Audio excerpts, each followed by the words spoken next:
सभी को नमस्कार।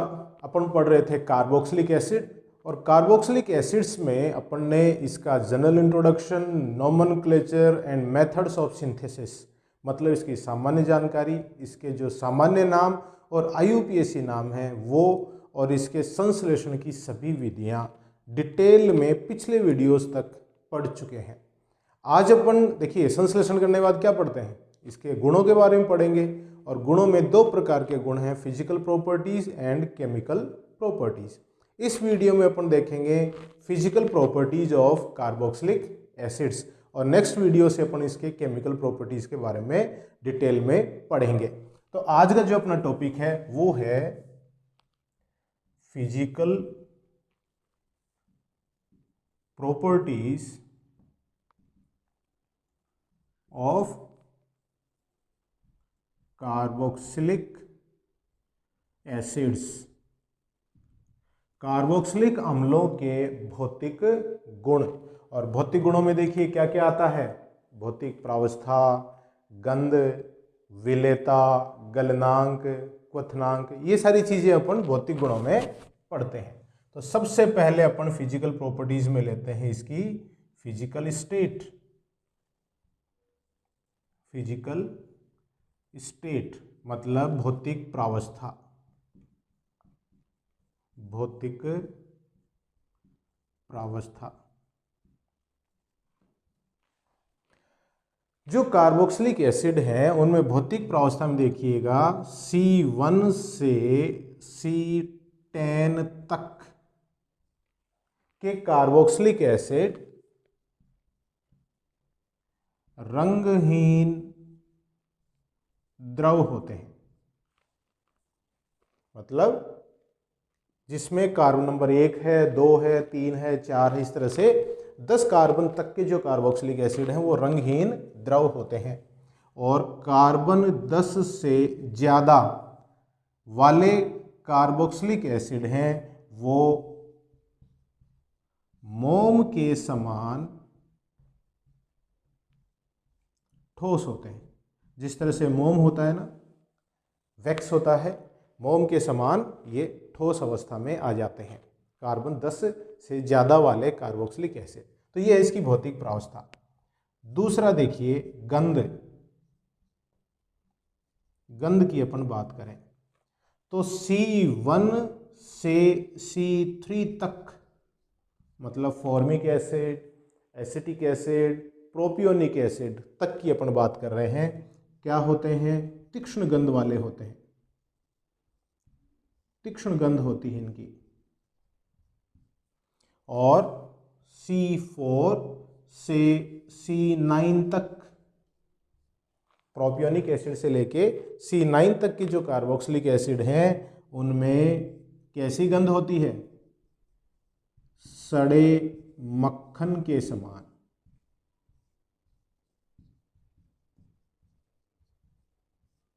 मक्खन जब सड़ जाता है तो उसमें जैसी गंध आती है वैसी गंध C4 से C9 तक के कार्बोक्सिलिक एसिड्स में पाई जाती है। और C10 या इससे ज़्यादा है तो वो क्या होते हैं, गंधहीन हो जाते हैं, कोई गंध नहीं आती है। उच्च कार्बोक्सिलिक एसिड गंधहीन होते हैं। तो ये भौतिक प्रावस्था और गंध। नेक्स्ट देखिएगा विलेयता, मतलब सोल्यूबिलिटी।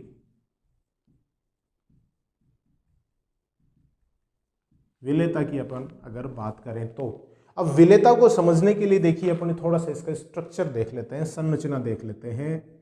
जो कार्बोक्सिलिक एसिड होते हैं उसमें इस तरह का भाग पाया जाता है। ये जो अणु है कार्बोक्सिलिक एसिड का, इसके दो मुख्य भाग हैं, एक तो COOH वाला भाग जो इसका मुख्य क्रियात्मक समूह है, और एक ये वाला एल्किल समूह। तो ये है एल्किल ग्रुप।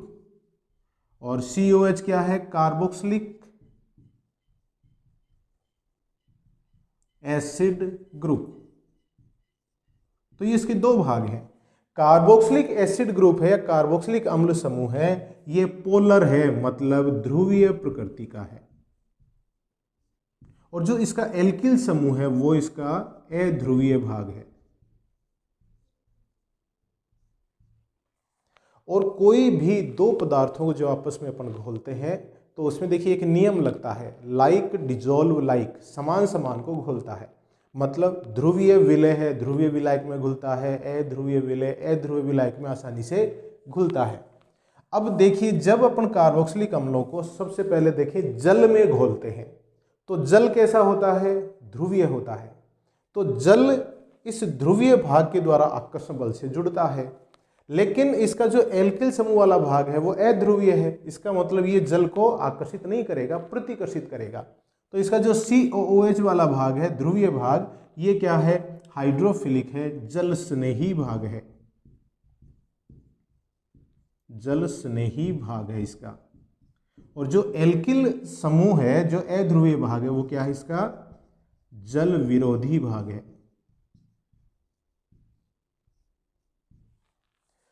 अब जब कार्बोक्सिलिक अम्ल, छोटे कार्बोक्सिलिक एसिड ले रहे हैं अपन, मतलब C1 से लेके C3 तक के जो कार्बोक्सिलिक एसिड हैं उनकी अगर अपन बात करें तो इनमें कार्बोक्सिलिक अम्ल समूह है, इसका प्रभाव एल्किल समूह से ज़्यादा है। इसलिए जो 3 कार्बन तक के कार्बोक्सिलिक एसिड हैं वो क्या हैं, जल में विलय होते हैं। जल में विलय क्यों है, क्योंकि जल के अणुओं के साथ ये अंतराणुक हाइड्रोजन बंध बना लेते हैं। जल के अणु के साथ में और कार्बोक्सिलिक अम्ल के COH समूह के बीच में हाइड्रोजन बंध बन जाएगा, अंतराणुक हाइड्रोजन बंध बन जाता है, इसलिए ये जल में आसानी से घुलते हैं। C4 तक, C1 से C4 तक। जो C5 और C6 है वो जल में आंशिक रूप से विलय हैं।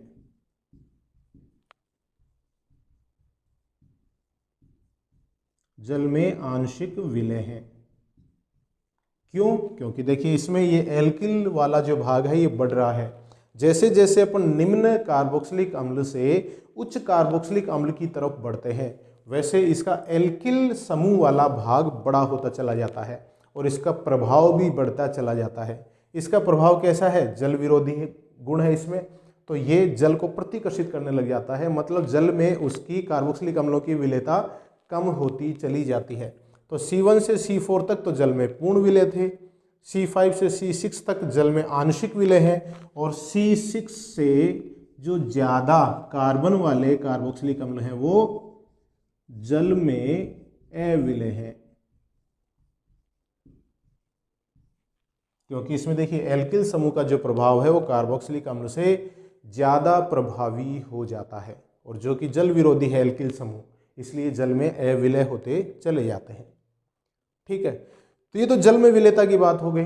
कार्बोक्सिलिक अम्ल हैं वो सभी कार्बनिक विलायकों में पूर्ण विलय होते हैं। तो मैं यहां लिख दूं, ये कार्बनिक विलायकों, कार्बनिक विलायक कौन कौन से हैं, जैसे एल्कोहल, ईथर, बेंजीन, CCl4 इत्यादि में विलय होते हैं।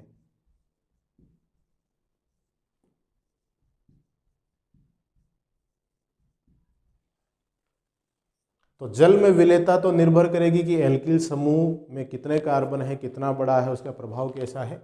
जबकि कार्बनिक विलायक है, ये भी कार्बनिक यौगिक है कार्बोक्सिलिक अम्ल, तो कार्बनिक विलायक alcohol, ether, benzene, acetone, CCl4, chloroform इत्यादि में ये विलय होते हैं।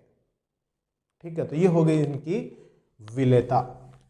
नेक्स्ट अपन देखते हैं इनके क्वथनांक, मतलब बॉइलिंग पॉइंट की बात कर रहे हैं। तो नेक्स्ट गुणों की अपन जो डिटेल में पढ़ेंगे वो है इसका बॉइलिंग पॉइंट। बॉइलिंग पॉइंट क्या होता है, क्वथनांक, जिस तापमान पे ये उबलते हैं, क्वथनांक की अपन बात कर रहे हैं। तो कार्बोक्सिलिक अम्लों के जो क्वथनांक है वो समान अणुभार वाले हाइड्रोकार्बन, ईथर एल्कोहल से ज़्यादा होते हैं। देखिए मैं यहाँ लिख देता हूँ क्वथनांकों का क्रम। क्रम क्या है? हाइड्रोकार्बन मतलब एल्केन्स की अगर अपन बात करें, एल्केन्स जिनका लगभग होता है ईथर के बराबर, ईथर से ज़्यादा होता है एल्कोहल्स का, और एल्कोहल से ज़्यादा होता है कार्बोक्सिलिक एसिड्स का। तो कार्बोक्सिलिक अम्लों का देखिए क्वथनांक है वो समान अणुभार वाले हाइड्रोकार्बन, एल्केन्स हैं, ईथर हैं और अल्कोहल से ज़्यादा होता है। कारण क्या है? तो इसका जो कारण है वो बिल्कुल स्पष्ट है। कारण है अंतरा अणुक हाइड्रोजन बॉन्ड। कार्बोक्सिलिक अम्लों में अंतरा अणुक हाइड्रोजन बंध पाए जाते हैं। देखिए कैसे इनमें हाइड्रोजन बंध बनता है। जो कार्बोक्सिलिक अम्ल है उसकी अगर मैं संरचना लिख दूं तो वो कुछ इस तरह से है। हाइड्रोजन बंध बनने के लिए हाइड्रोजन परमाणु का उच्च विद्युत ऋणी परमाणु के साथ जुड़ा होना आवश्यक होता है। आपको सबको पता है, अपने हाइड्रोजन बंध 11th में भी पढ़ा है। अब उस जिस परमाणु पर हाइड्रोजन जुड़ा हुआ है उसकी विद्युत ऋणता जितनी ज्यादा होती जाएगी वह हाइड्रोजन उतना ही प्रबल हाइड्रोजन बंध बनाएगा। अब कार्बोक्सिलिक अम्ल में देखिएगा, ये जो OH समूह है जिसमें हाइड्रोजन ऑक्सीजन पे जुड़ा हुआ है, ये OH समूह कार्बोनिल समूह में पाया जाता है। अब कार्बोनिल समूह में ये इलेक्ट्रॉन कहाँ जाते हैं? ऑक्सीजन पर। तो ये तो ऋणावेशित हो जाता है ऑक्सीजन, और ये कार्बन धनावेशित हो जाता है। ये कार्बन इस ऑक्सीजन से इलेक्ट्रॉन खींचेगा तो ये धनावेशित हो जाएगा। तो ये जो ऑक्सीजन है जिस पर हाइड्रोजन जुड़ा हुआ है, इस पर धनावेश उत्पन्न हो जाने के कारण इसकी ऑक्सीजन की विद्युत ऋणता पहले से ही बहुत ज़्यादा थी। धनावेश उत्पन्न हो जाने के कारण इसकी विद्युत ऋणता बहुत ज़्यादा हो जाती है। ये ऑक्सीजन OH बंध के इलेक्ट्रॉनों को अपनी तरफ खींचेगा, हाइड्रोजन पर ज़्यादा धनावेश उत्पन्न होगा। तो जब दो कार्बोक्सिलिक अम्ल आपस में संपर्क में आएंगे तो एक अणु का ये जो हाइड्रोजन धनावेशित भाग है दूसरे अणु के ऋणावेशित भाग के साथ आकर्षण बल से बंध जाएगा। और वैसे ही यहाँ कार्बोक्सिलिक अम्ल में जो कार्बोनिल समूह है, इसका जो ऑक्सीजन ऋणावेशित भाग है ये दूसरे अणु के कार्बोक्सिलिक समूह के धनावेशित भाग मतलब हाइड्रोजन के साथ में आकर्षण बल से जुड़ जाता है। जैसे अपन यहाँ एक उदाहरण लेके समझें कि किस तरह से ये बंध बनते हैं। देखिए जैसे एक उदाहरण ले लें एसिटिक एसिड का। उदाहरण एसिटिक अम्ल का अगर अपन एग्जाम्पल ले लें तो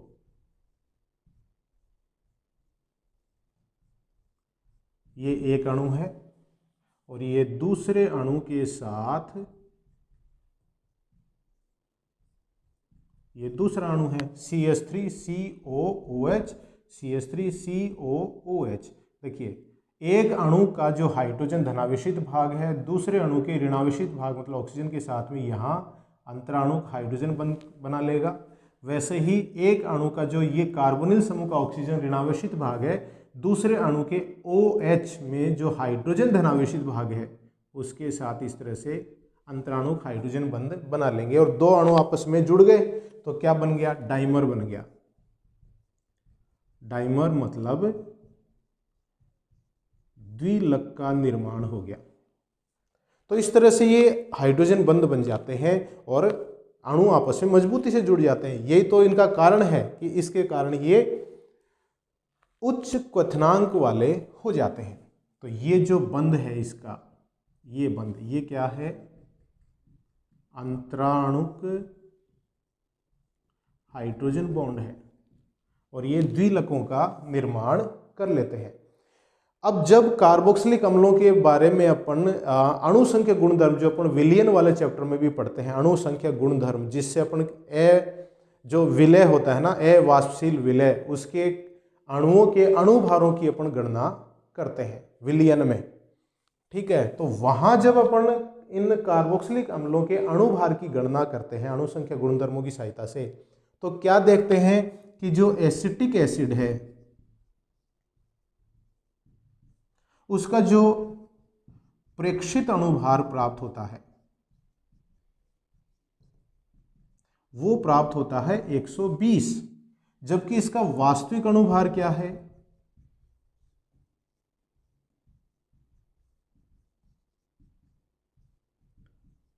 60 है। वास्तविक अणुभार देख लो, सूत्र क्या होता है? CH3COH, इसके कार्बन और ऑक्सीजन हाइड्रोजन के अणुभार आप जोड़ेंगे तो 60 आएगा, लेकिन जब आप प्रयोग के द्वारा ज्ञात करेंगे तो कितना आएगा? 120 आएगा। तो कारण क्या है? कारण यही है कि एसिटिक अम्ल के दो दो अणु आपस में जुड़कर द्विलकों का निर्माण कर लेते हैं और दो अणुओं का एक ही समूह हो जाता है, एक एक ही गुच्छा बन जाता है, एक एक ही अणु, यो समझ लो एक एक ही अणु बन गया इनका। इसलिए इसका अणुभार है वो वास्तविक अणुभार से दुगुना प्राप्त होता है प्रयोग में। प्रेक्षित अणुभार 120। तो वो इस द्विलक के बन जाने के कारण, ये द्विलक की संरचना बोर्ड एग्जाम में बहुत बार पूछी गई है कि एसिटिक अम्ल के द्विलक की संरचना बनाइए, तो आप इस तरह से बना देंगे, आपके नंबर पक गए। ठीक है। अब ये जो कार्बोक्सिलिक अम्ल में अंतराणुक हाइड्रोजन बंध बन रहे हैं, ये इतने मजबूत बन जाते हैं कि कार्बोक्सिलिक अम्ल की ठोस अवस्था, द्रव अवस्था के अलावा ये गैस प्रावस्था में भी पाए जाते हैं। मतलब कार्बोक्सिलिक अम्ल गैस प्रावस्था में भी द्विलकों के रूप में होते हैं। इनकी तुलना अगर एल्कोहलों से करें तो एल्कोहल्स में देखिए क्या होता है, एल्कोहल्स में भी अंतराणुक हाइड्रोजन बंध पाए जाते हैं, लेकिन उनमें हाइड्रोजन जिस ऑक्सीजन पे जुड़ा हुआ है उस पर कोई एल्किल समूह भी है। एल्किल समूह क्या करता है? प्लस आई प्रभाव के द्वारा ऑक्सीजन को इलेक्ट्रॉन देता है। तो यह ऑक्सीजन इतना ज़्यादा इलेक्ट्रॉन न्यून नहीं है, इसकी विद्युत ऋणता थोड़ी कम हो जाती है। विद्युत ऋणता कम हो जाने के कारण ये हाइड्रोजन से ज़्यादा इलेक्ट्रॉन अपनी तरफ नहीं खींचेगा, तो ये हाइड्रोजन है उतना ज़्यादा धनावेशित नहीं हो पाता है। इसलिए एल्कोहल्स में जो अंतराणुक हाइड्रोजन बंध बनते हैं वे कार्बोक्सिलिक अम्लों की तुलना में दुर्बल होते हैं। इसीलिए तो एल्कोहल्स का क्वथनांक है वो कार्बोक्सिलिक अम्लों से कम होता है। क्लियर है ना चीज़? तो आप द्विलक ध्यान रखें कैसे बनता है। इनकी गैसीय प्रावस्था में भी द्विलक बनते हैं अंतराणुक हाइड्रोजन बंधों के कारण। तो ये चीज़ बड़ी इसमें इंपॉर्टेंट होती है। तो ये है इनका बॉइलिंग पॉइंट। और साथ ही अपन क्या देखेंगे, जैसे जैसे कार्बोक्सिलिक अम्लों का अणुभार बढ़ता है इनके क्वथनांक भी बढ़ते हैं। तो मैं यहाँ लिख दूं, अणुभार बढ़ने के साथ क्वथनांक भी बढ़ते हैं। जैसे जैसे अणुभार बढ़ता है क्वथनांक में इसमें वृद्धि होती चली जाती है। तो ये था इसका बॉइलिंग पॉइंट मतलब क्वथनांक। अब नेक्स्ट अपन देखेंगे इनका गलनांक मतलब मेल्टिंग पॉइंट की अपन बात करेंगे। ये हटा दूं यहां से।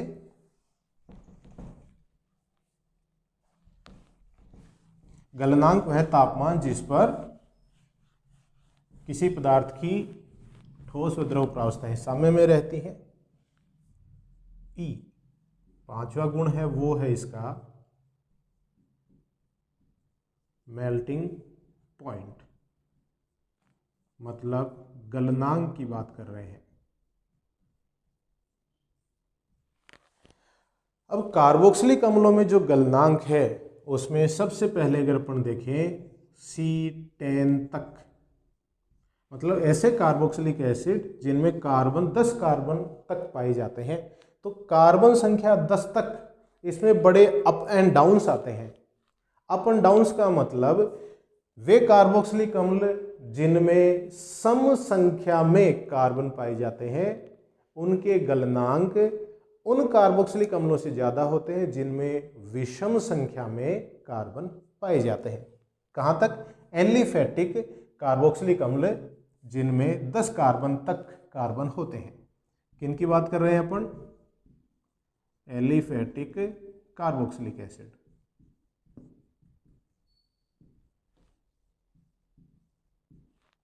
और ये अप एंड डाउन्स कहां तक होंगे? कार्बन 10 तक, उसके ऊपर अप एंड डाउन्स नहीं आते हैं। तो देखिए क्या बोला मैंने अभी, सम संख्या। सम संख्या का मतलब 2, 4, 6 इस तरह से में कार्बन रखने वाले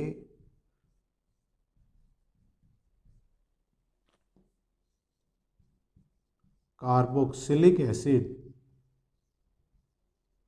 के गलनांक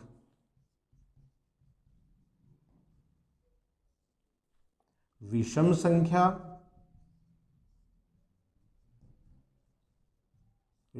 मतलब 3, 5, 7 में कार्बन रखने वाले कार्बोक्सिलिक एसिड्स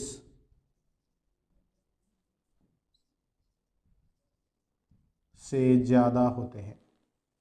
सम संख्या में कार्बन रखने वाले कार्बोक्सिलिक एसिड्स के गलनांक विषम संख्या में कार्बन रखने वाले कार्बोक्सिलिक एसिड से ज़्यादा होते हैं। उदाहरण के तौर पे जैसे मान लो ब्यूटायरिक एसिड है जिसमें 4 कार्बन है, उसका जो गलनांक है वो प्रोपियोनिक एसिड से भी ज़्यादा है और पेंटेनोइक एसिड से भी ज़्यादा है। जैसे उदाहरण लें अपन कि ब्यूटायरिक एसिड है, उसका गलनांक पेंटेनोइक एसिड से भी ज़्यादा है और प्रोपियोनिक एसिड से भी ज़्यादा है।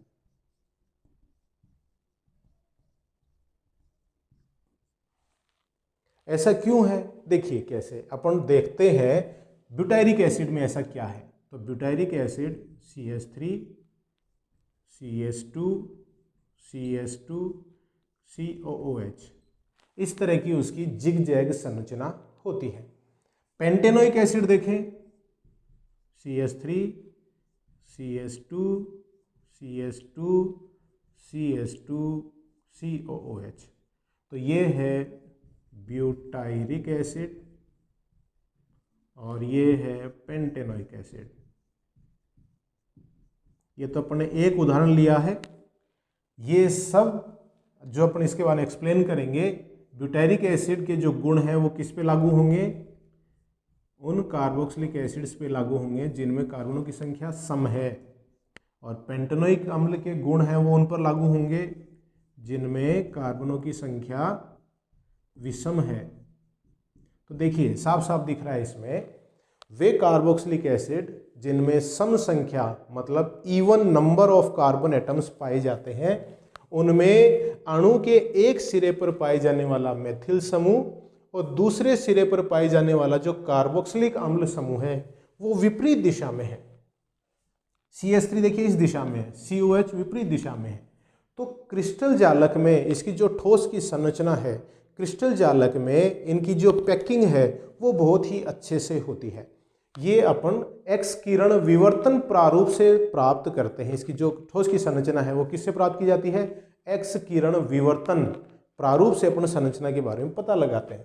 तो अपन क्या देखते हैं कि सम संख्या में कार्बन वाले जो कार्बोक्सिलिक एसिड हैं उनमें जो इसकी श्रृंखला है उसमें मेथिल समूह जो एक सिरे पर पाया जाता है वो और दूसरे सिरे पर पाए जाने वाला कार्बोक्सिलिक एसिड विपरीत दिशा में होने के कारण इसकी जो पैकिंग है वो बहुत ही अच्छे से होती है।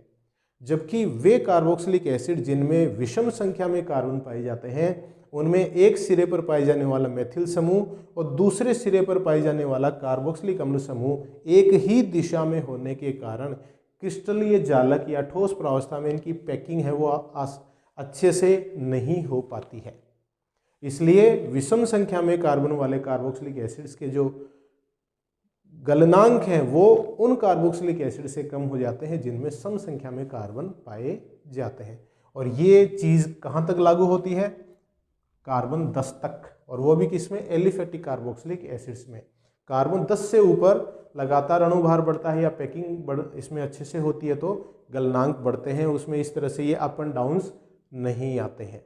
अप एंड डाउन्स का मतलब कार्बन 2 ज़्यादा गलनांक, 3 का कम, 4 का फिर ज़्यादा, 5 का फिर कम, 6 का फिर ज़्यादा, 7 का फिर कम। तो इस तरह से अप एंड डाउन्स इसमें आते हैं, ये पैकिंग की वजह से होता है। तो ये थे आज physical properties of carboxylic acid जिसको अपन ने डिटेल में पढ़ा। नेक्स्ट वीडियो में अपन देखेंगे chemical properties of carboxylic acids. तब तक के लिए आप सुरक्षित रहिए, स्वस्थ रहिए, खुश रहिए, परिवारजनों का ध्यान रखिए और केमिस्ट्री पढ़ने के लिए मेरे वीडियोस देखते रहिए। बहुत बहुत धन्यवाद।